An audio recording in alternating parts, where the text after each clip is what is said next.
Queridos irmãos e irmãs, estamos aqui para refletirmos no terceiro domingo do tempo comum, ano A.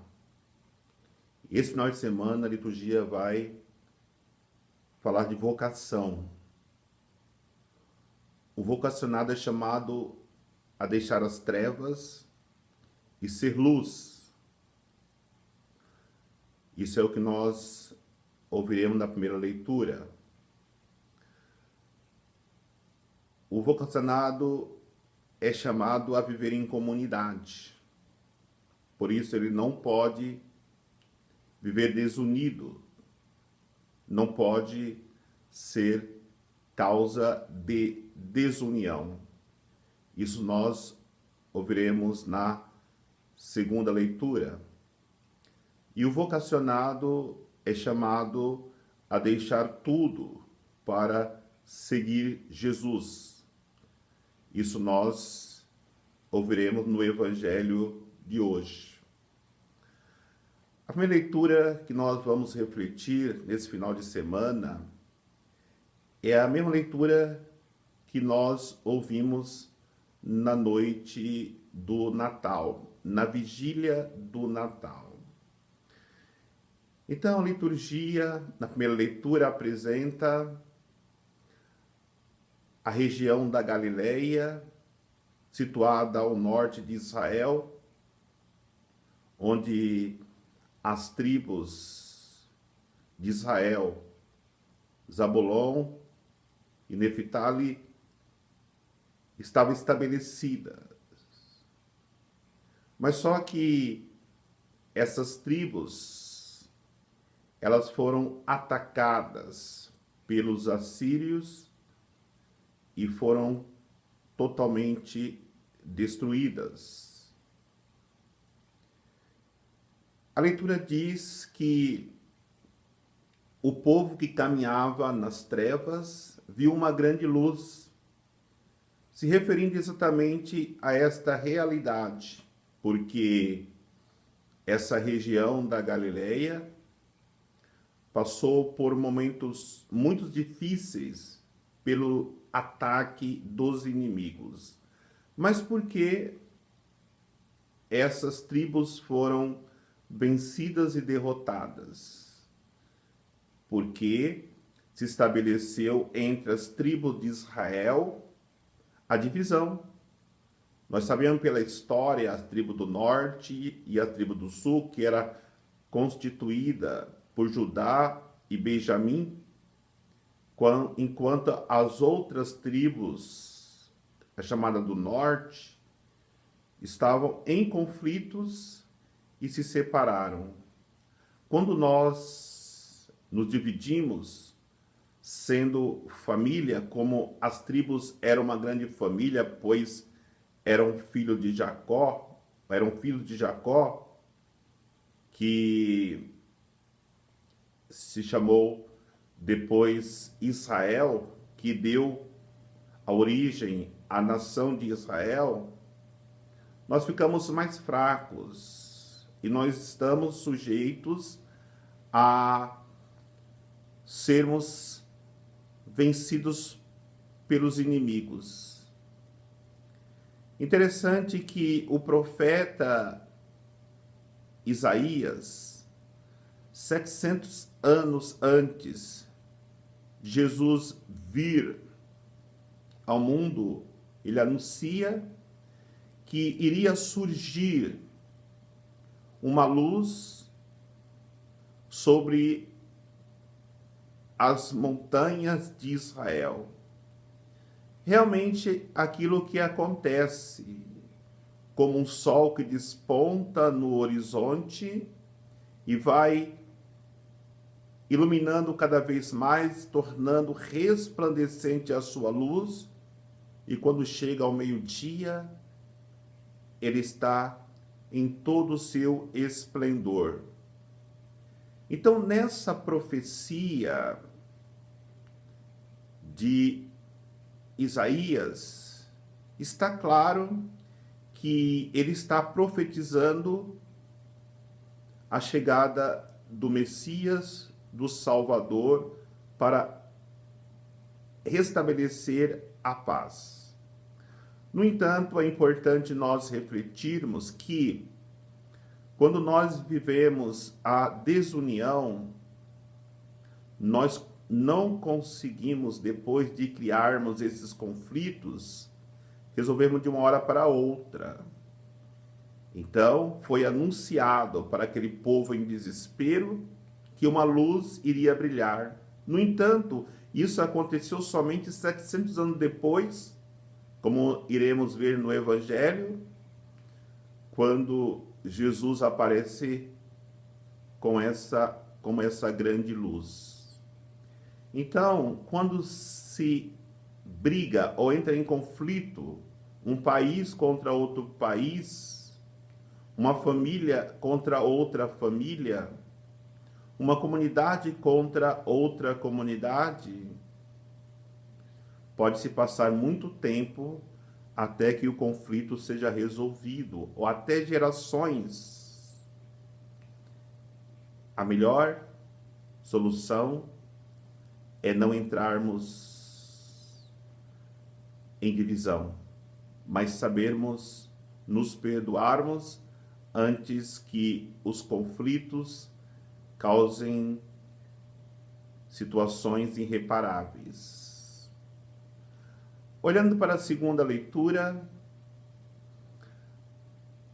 nós também iremos refletir sobre a situação da divisão.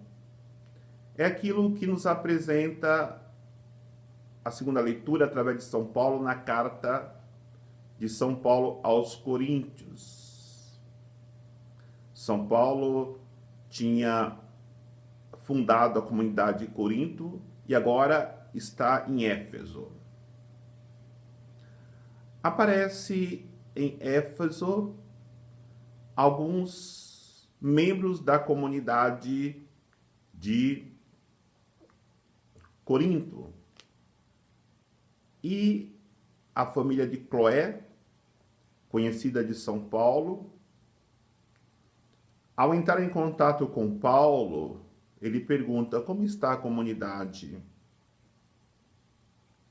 No começo, a família de Cloé, alguns membros da família de Cloé, fica hesitante de falar como está a comunidade.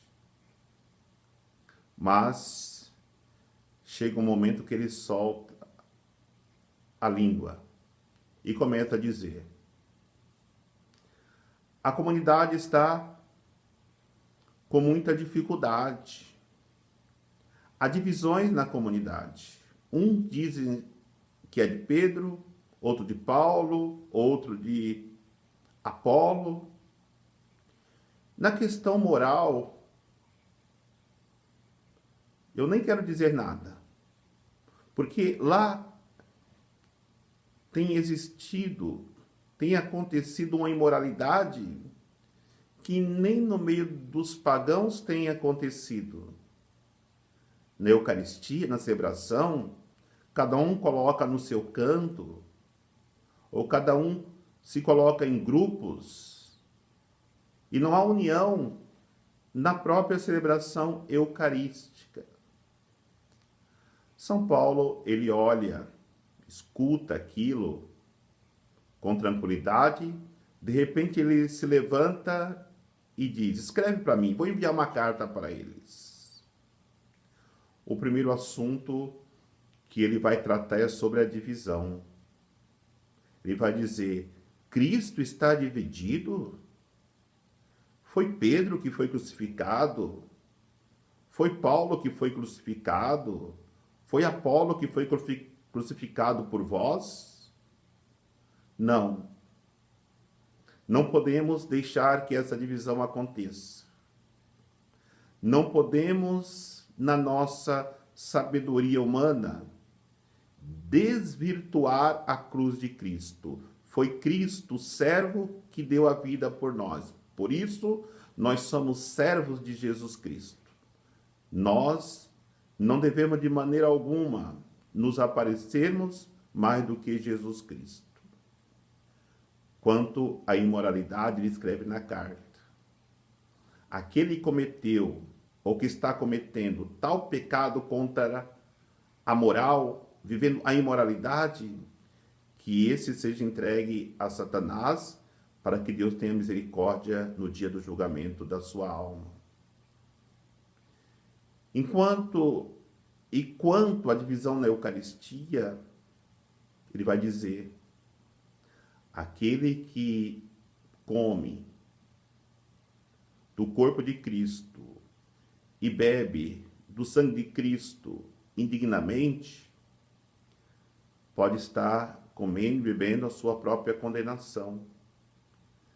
Então, toda essa reflexão da segunda leitura tem como intenção levar a comunidade de Corinto e hoje as nossas comunidades a refletir como estamos vivendo a nossa comunhão, a nossa unidade como comunidade cristã.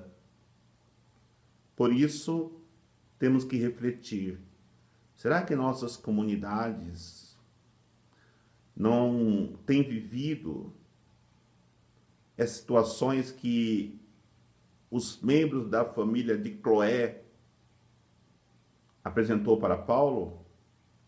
Será que nós não precisamos, nas nossas comunidades, a mesma exortação que São Paulo enviou através de carta para aquela comunidade?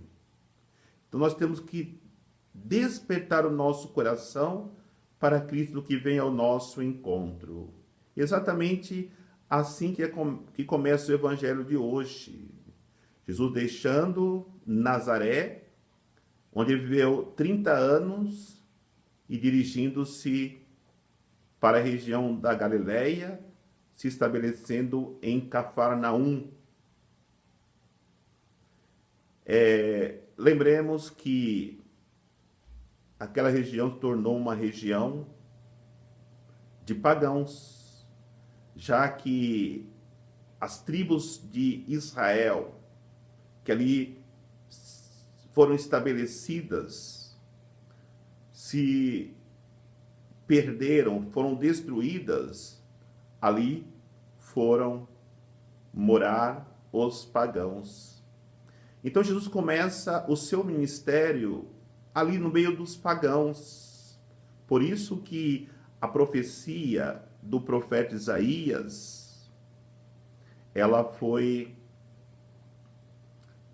cumprida naquele momento. O povo que andava nas trevas viu uma grande luz. Essa luz é Jesus Cristo. E para que nós possamos viver comunhão, a primeira coisa que temos que fazer é sermos comunidade. Jesus poderia exercer o seu ministério, a sua vida pública. Jesus poderia construir o reino de Deus aqui na terra sozinho. Mas a primeira coisa que ele se preocupa é formar comunidade. Então ele passa chamando. Ele chama André, ele chama Pedro, ele chama Tiago, ele chama João. E esses que são chamados, quando ouve a voz de Cristo, imediatamente abandonam tudo e vão ao encontro de Jesus. Essa reflexão é importante para nós, porque é um convite para que nós deixemos até mesmo o que é mais precioso para nós, aquilo que nós somos mais apegados, para ouvirmos o chamado de Cristo, para ouvirmos a voz de Cristo.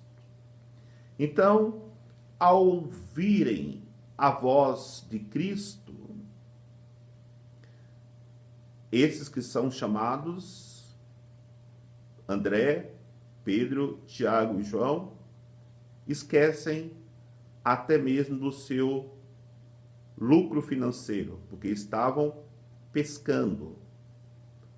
O dinheiro se coloca em segundo lugar. A profissão, quando ouvem a voz de Deus, até a profissão fica em segundo lugar. Eram profissionais da pesca.